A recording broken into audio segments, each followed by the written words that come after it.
Hello everyone, welcome to the channel. I hope you are having a great day. Today's stories include grief, favoritism between siblings, parental neglect, loss of a loved one and toxic parents. Be aware. Am I the idiot for telling my parents they only have one daughter, and she is 6 feet in the ground? This all started when I was 12 years old and my younger sister was 10, let's call her Abby. Well, Abby started to get sick and no one in the family knew what was going on. I started to be dropped off at my grandparents', as they went to different doctors. I'm not going to go into her illness, but when the doctors figured it out it was bad, so a lot of time was devoted to my sister.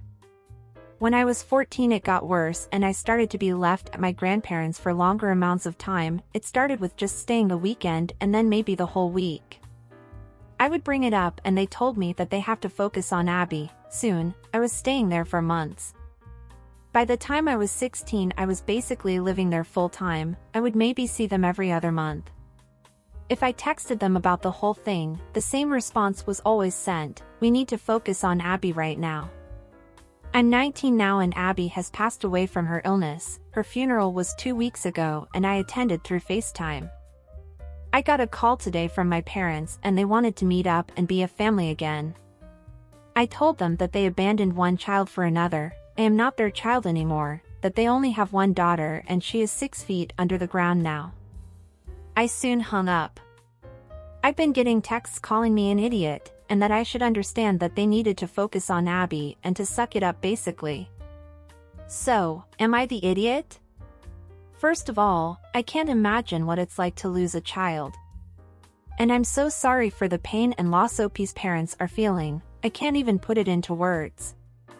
So once again, I'm very sorry. But they really did wrong towards OP. At first, I thought that everything had happened very quickly, that they had discovered the disease very late, and all of this happened in a few weeks, or months. But it's been years. They spent years neglecting OP to just focus on the sick child. You don't do that, or at least you shouldn't. Even more so when it can be avoided, and as far as we know, it could. Like if the treatment was in another city, or the child needed to be isolated, etc., and it seems that was not the case. At that time, they could have managed their time better, time that OP would have had with them, and also with her sister, as they not only lost their daughter, OP also lost a sister. I understand that because of the illness, Abby would be the priority, but still, you don't abandon your other child because of this. Bad parenting indeed. So no OP, you're not the idiot for what you said. Your words may not have been the best, and some may think it's cruel to say that to a couple who just buried a child, but after years of abandonment, they just wanted to return to your life as if nothing had happened, and pretend to be a, quote, happy family again. This is simply not right. And what do you think of all this? What advice would you give to OP? Now let's read the comments, before going to the update. Not the idiot. Was it harsh? Yes. Was it deserved? Also, yes. While I can sympathize with dealing with a terminally ill child, they still had another child that needed their love and attention too. A child that was losing her little sister, probably scared, and lonely and then effing abandoned for 7 years.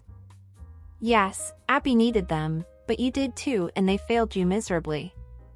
And they failed Abby too, who might have enjoyed a relationship with her sister in the few years she did have to live. Exactly. I have 2 daughters and I legit can't wrap my head around essentially abandoning one to tend to the other, especially if the younger one were the sick child. She would most definitely still want to have at least some sense of normalcy in life, which includes her sister, fighting and all.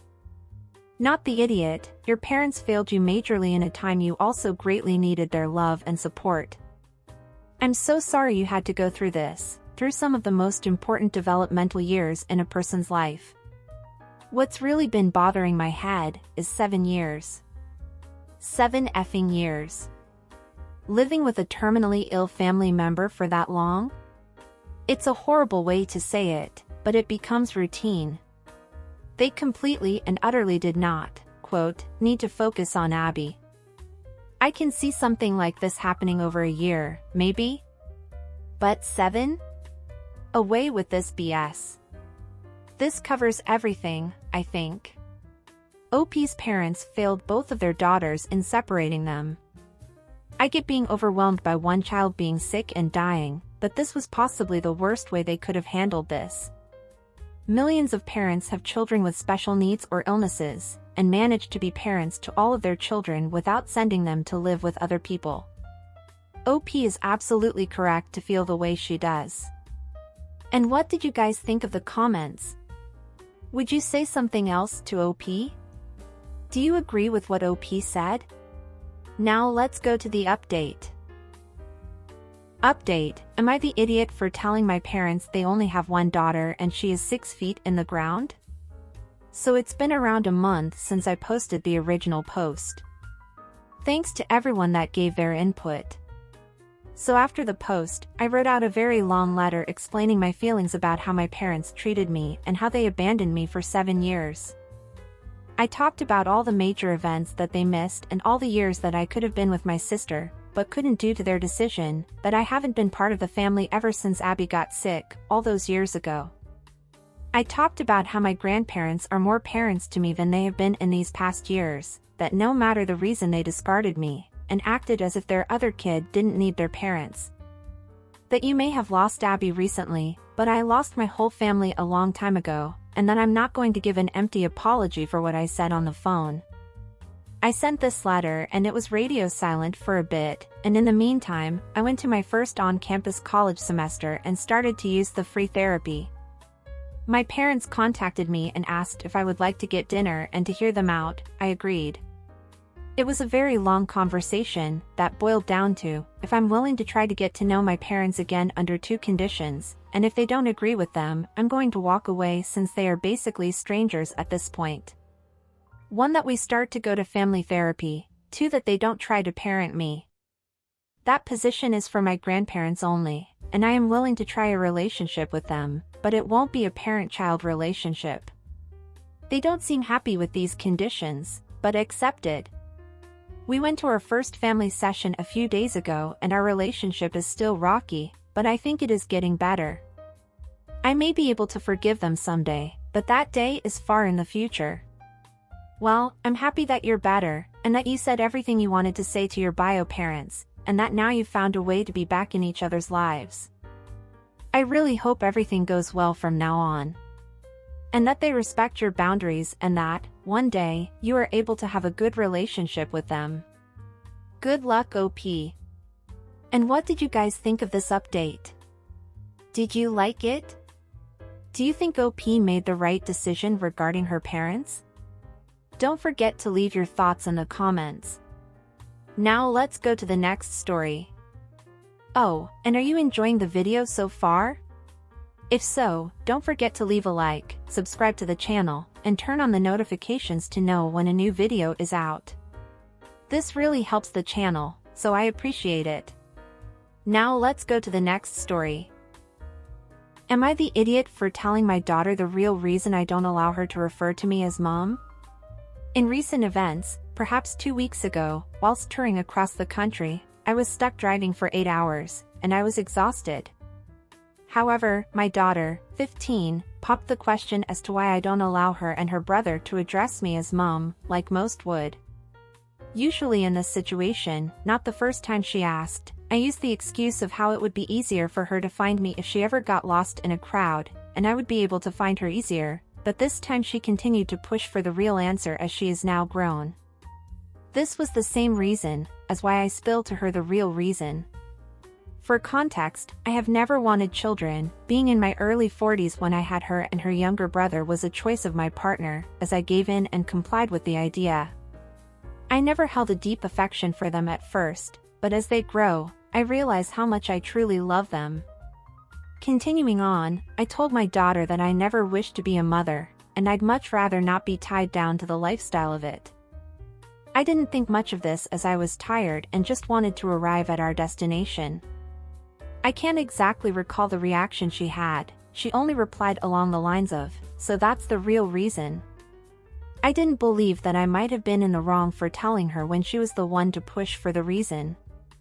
However, she later broke down after her dad joked about how he would be fine to allow her to call him dad. He was drinking that night. I admit, I did discuss that I wanted him and I to be referred to by our names, rather than the titles of mom, etc. Before the birth of my daughter, he was reluctant, but allowed it. Then my daughter came out saying how I have burdened her with my words, and how she second-guesses her position as my daughter. She began to spiral and overreact, asking why I would tell her that, if I love her, etc. Then began to say how she wants the intimacy of calling me mom and how she does not feel close to me. We have never had a problem with how she calls me by my name, and I thought she would only ask simply due to the curiosity of a growing person. She has yet to calm down and is still fairly tempered with me. It's been a few days and there remains a lot of tension, whilst her father does not remember the events that took place being drunk, so I come here for judgment. I love my children and I make an effort to make sure it's clear to them. Am I the idiot? OP has offered the following explanation for why they think they might be the a-hole. The action I took was by telling my daughter I didn't want to take the role of a mother. And how I may be in the wrong for burdening her with my words, which led her to be upset with me, because she feels like she doesn't belong. Oh my God! What is wrong with you, OP? You were the idiot and you know it. Why would you say this to your children? Even if it's how you really feel, there was no need for them to know this reason particularly. And have you ever thought that maybe everything was not fine in your relationships with your children? Maybe your daughter had felt a sense of estrangement towards you for a long time? Maybe even her whole life? Or she felt some rejection coming from you? Even if you didn't do it on purpose, maybe, to her, it was always there. If it's already painful for an adult to feel rejected by a parent, imagine a child growing up their whole life with that kind of feeling. You have to fix this, OP, go to therapy, individually and as a family, talk to your partner and to your kids, do more family activities, or something like that. I don't know, but fix it. You may not have wanted them before, but now you have children and they deserve to feel loved, not just feel like an obligation. And if after all this, you don't think you can be their parent, then perhaps you and your partner should figure it out what to do from now on. Oh, and you even forbade your partner to be called dad? What the hell? I think you have been the idiot for a long time. And what did you think of this situation? What do you guys think of OP's reasons? Do you agree? Now let's go to the comments. You are the idiot. I never wanted you, only had you to keep my partner, and I may love you now, but not enough to let you call me mom. How would you possibly not be the idiot for telling a teenager that? I couldn't believe what I read. I asked my daughters not to call me mom and asked instead for mama or any other version. We live in the southern US, when they wanted to move on from mommy. They accepted, and I haven't had to explain, bad relationship with my mother who I have called mom. I figured OP was going in this direction, and I was prepared to defend her. Her actual post is heartbreaking. No one should ever be told they weren't wanted, nevertheless aren't wanted, and OP did both. You are the idiot, do better, OP.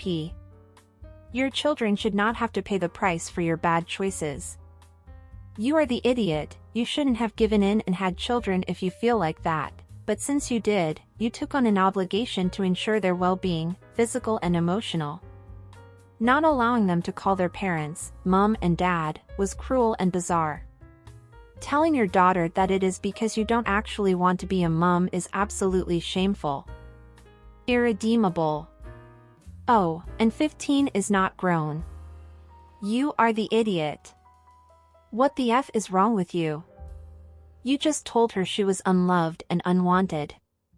Someday you will be one of those people, whining about your children never calling you. From the sound of it, OP won't even care. She doesn't want to be tied down to the lifestyle of it, anyway. Jesus effing Christ. Imagine telling your kid she was unwanted and then be surprised the kid falls apart. You are the idiot, alternative title, I told my child I never wanted them, now they're sad. What did you think would happen? You are the idiot. Forcing your child to call you by your first name doesn't somehow make you not her mom. You're tied down to the lifestyle of it, whether you like it or not, pal. And what do you guys think of the comments? What would you do if you were OP? What suggestion would you give them? Don't forget to leave your comments down below. And that's it for today, everyone. I hope you enjoyed it. Until next time.